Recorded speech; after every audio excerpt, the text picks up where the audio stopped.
You wouldn't eat your breakfast, you wouldn't get in the shower on time, so now we're running late to school, Trevor. Just great!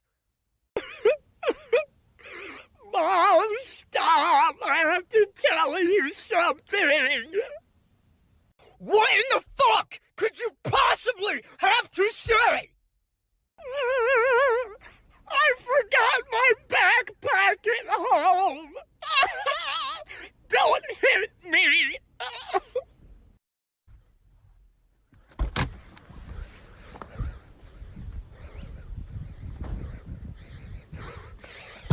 Open your door, Charlie!